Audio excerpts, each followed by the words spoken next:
will guide us in forming our intentions for the year, as well as carrying out our intentions for the year. And on that, there's two things I want to bring up here. There's a Japanese saying, a Japanese Zen saying that goes, Shingyoku de Chūi. So I want to talk a little bit about that saying, and another commentary that will help us understand the worldview out of which this emerges, this Japanese saying emerges. Okay, so the saying Shingyoku de Chūi translates roughly, literal translation is Shingyoku, true jewel. De means muck. Chu is the center, and I means wonderful. Or a more another way to translate that so that it makes a little bit more sense. The true jewel wondrously appears in the muck. The true jewel wondrously appears in the muck. Another possibility for this word wondrously, as in wondrously appearing, and one that I actually prefer, is strangely appears. The true jewel strangely appears. A little bit different nuance there.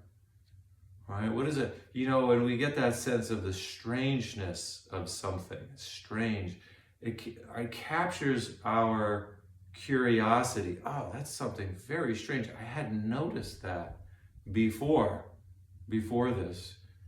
Right? You may be observing something and it's just a normal observation. You don't notice anything in particular, but then something strange happens, right? And so this phrase is pointing to the strangeness of, what is strange? When we start to contemplate, and Zen meditation helps us to think about, to reflect on the strangeness of our existence, the strangeness of being simply alive, right? If we start to really think deeply about it, because oftentimes we're just walking through the world or driving through the world and things seem normal, right? Or nothing is unusual unless something big happens in our life, right? Unless there's death of some sort or something strange happens. But this saying is talking about the everydayness of our life, that which we take for granted, is also just the fact of being alive, just the fact of having been born. There's something very, very strange and wonderful about that. And this is different from the worldview that I think propels Western civilization, right? This is not a worldview that says we start out with this kind of original sin. I don't mean to get into a theological discussion about that as one being better than the other. But I'm just suggesting here that there's a worldview at play that recognizes the wonder of simple existence. And it doesn't, right? So this doesn't mean, what I'm saying is it doesn't mean you have to join a club in order to get to the strangeness. You don't have to become a member in order to experience the wonder of being alive.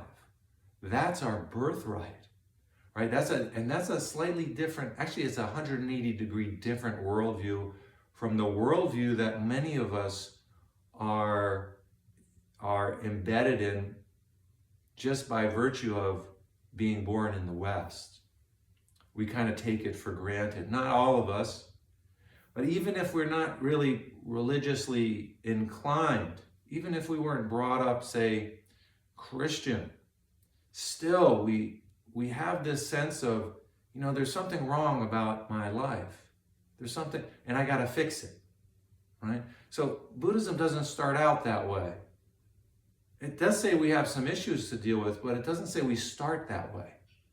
So we start, there's a wondrousness to existence that we're missing, that we've become blind to.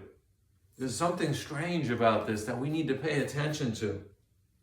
And so we can reflect on that in Zazen.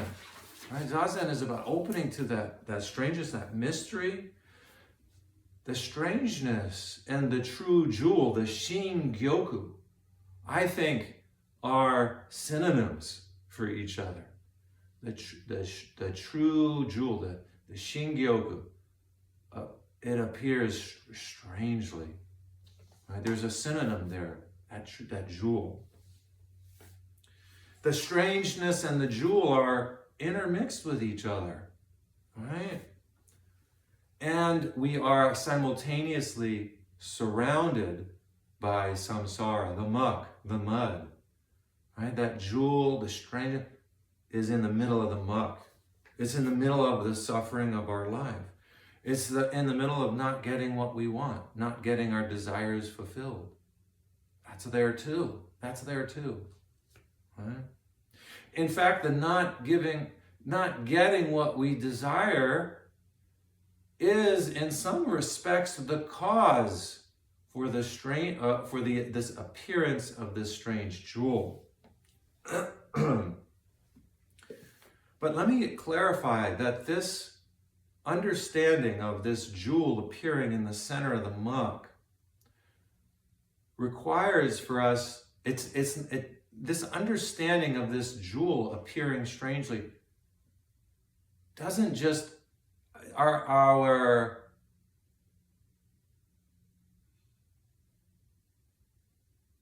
ability to see that doesn't come spontaneously only or by a magical occurrence. It doesn't come simply by insight or concentration. It comes from reflecting we have to be careful there. Concentration on this is not enough. Concentration in Zazen is not enough. We need to know the wider context in which we are living our life, the wider context that within which we see the world. And this particular statement doesn't come from a worldview that is machinistic, machine-like, right? Time-oriented, time equals money. It doesn't come from that worldview. It comes from a different worldview. So here is a commentary on the I Ching. A commentary on the I Ching, the Book of Changes, is an ancient text, the I Ching, the Book of Changes. And there's commentary written on it, a famous commentary. And this commentary, I bring it up because it can give us some insight into the worldview that can help us understand this statement about the true jewel appearing strangely, right? Here it is. Here's the commentary. It's from the Wen Yin. Here it is. Like tone, and this precedes Buddhism's entry into China. It precedes it. Like tones resonate together. Like energies seek one another. Water flows towards moisture. Fire moves towards dryness. Clouds follow dragons. Winds follow the tiger. Sages arise and the 1,000 things take note. The heaven-rooted feel kin to above. The earth-rooted feel kin to beneath. Like this, each follows its own kind. Okay, that's the commentary. So the first line, like tones resonate together, water flows towards moisture, right? Fire moves towards dryness. This very much is similar to one of the ancient Zen poems that comes after it, right? You've heard of the Sando Kai. Many of you have chanted it or recited it before, right? Water flows towards wetness. What does that saying go in Sando Kai? Fire heats, wind moves, water wets, earth is solid, eye and sights, ear and sounds, nose and smells, tongue and taste. So we're taking Buddhism and it's connecting with a worldview that was already present in ancient China. But how does this connect with us, right? So a question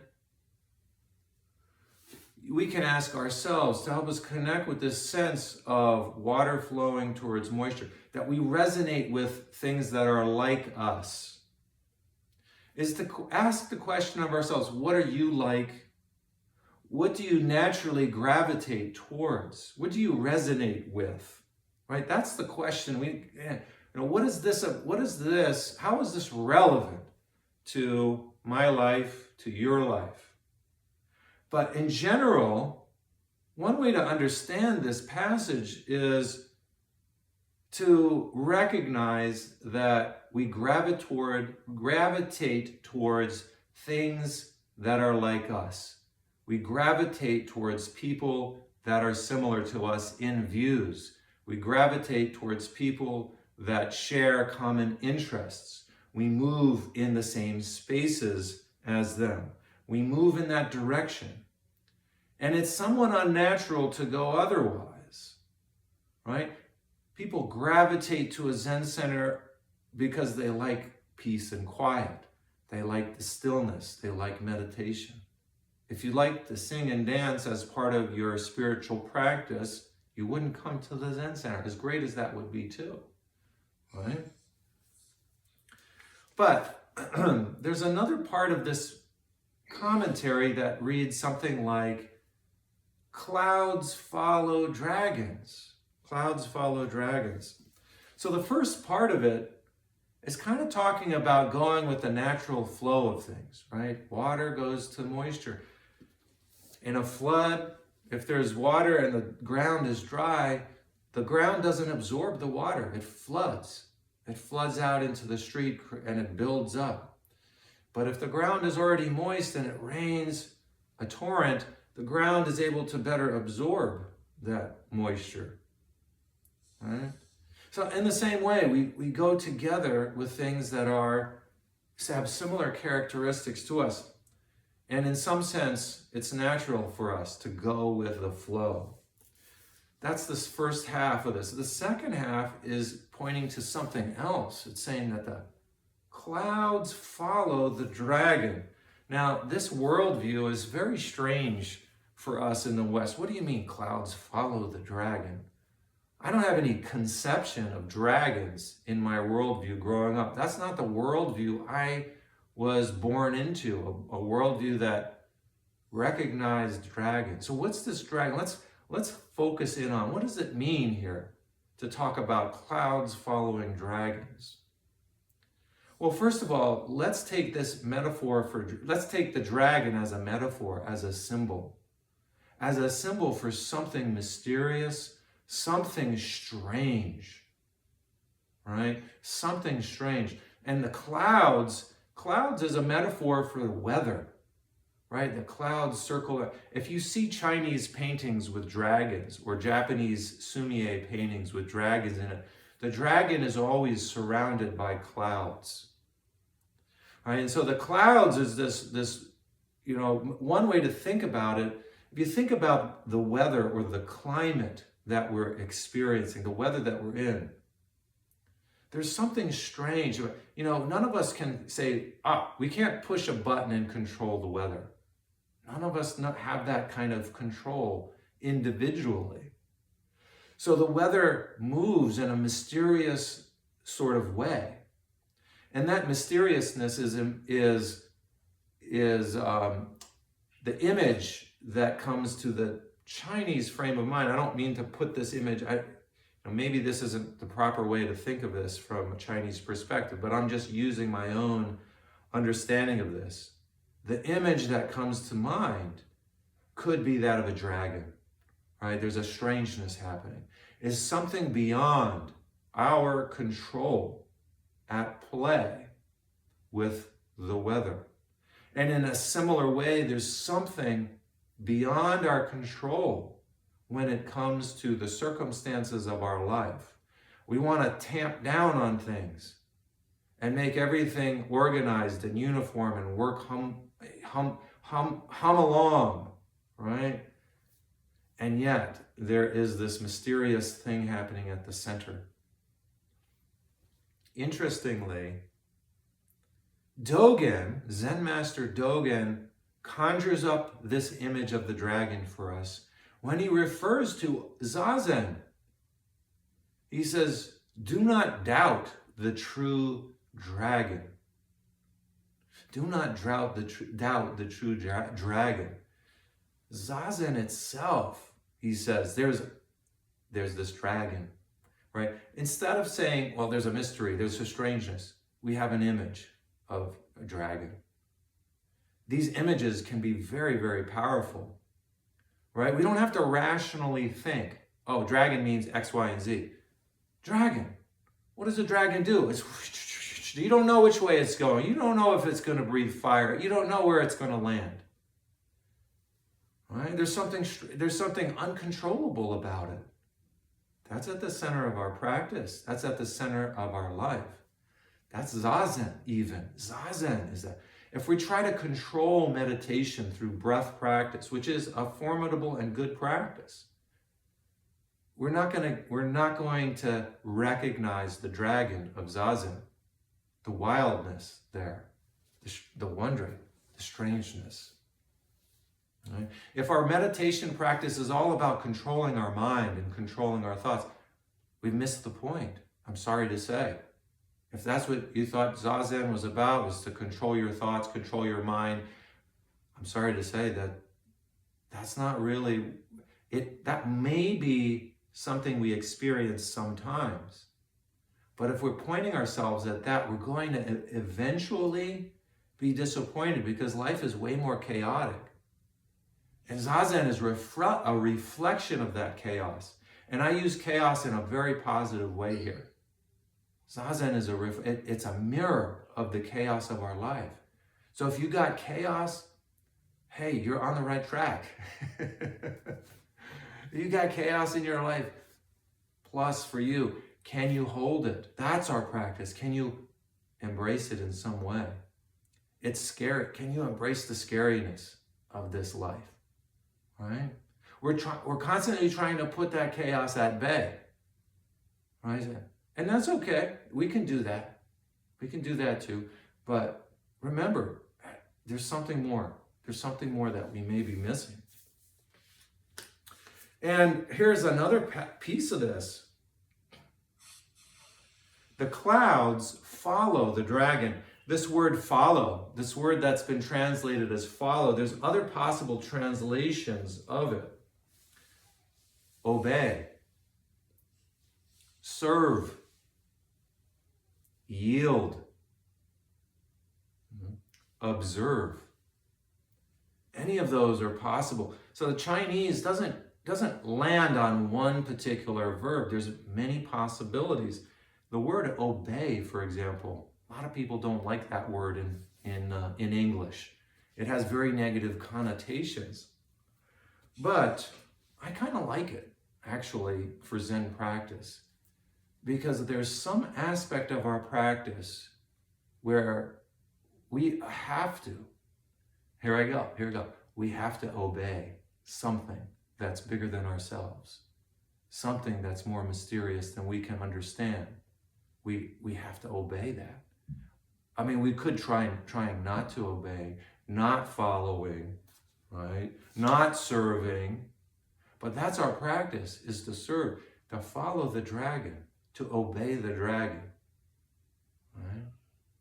That's not something that comes easy. That comes with some effort. What we're talking about here is the dissolution of our egos. If practice is about bolstering up our egos, that's another practice. There's a time for having a strong ego, that's for sure. But there's also a time for dissolving that ego, bowing to the greater forces that are there. And so the clouds obey the dragon. The clouds follow the dragon. The clouds serve the dragon. And that's what Zazen is leading to us towards, is how do we serve that dragon in our life? Right? What's the dragon? What's the dragon in your life? How do we serve it? How do we obey it? How do we bow down to that dragon? Right? How do we bow our heads? Wow. There's something incredibly liberating for me when I can recognize the need for bowing down to something greater than myself. There's something very liberating when I recognize that I'm not in control and I can bow down to those forces that are greater than me. Wow. When you can do that, there's something very powerful. Try it out. When you bow in ceremony, when we bow at Nebraska Zen Center to the ceremony, try bowing in that way where you're completely letting go of your ego. Say, let me serve whatever it is. Whatever this is, this strangeness of my life, I want to be of service. I want to be someone that can be of service to others. And in Zen practice, we talk about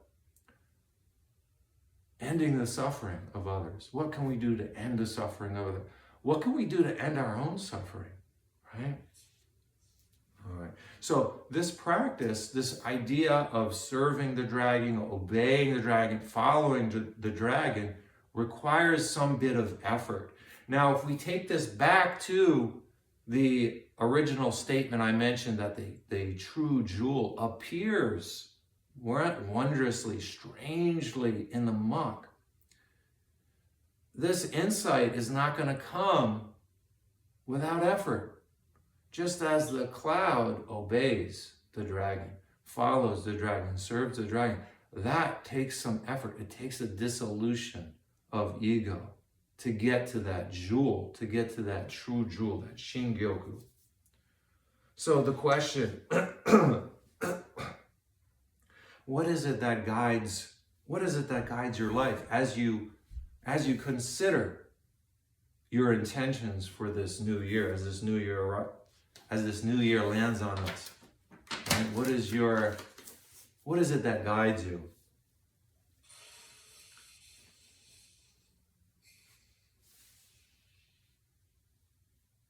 Another question maybe you could ask yourself is, who is your master?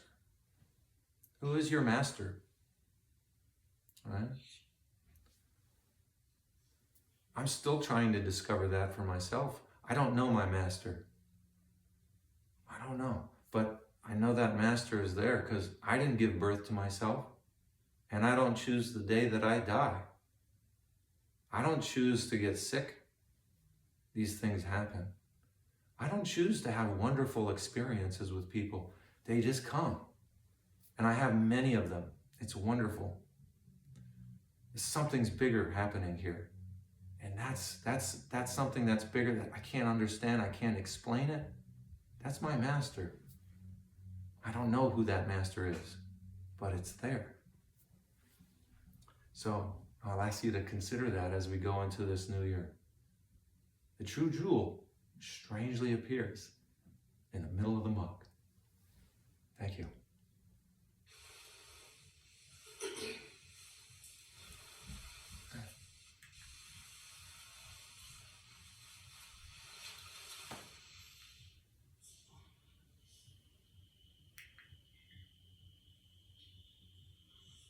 Want to take questions?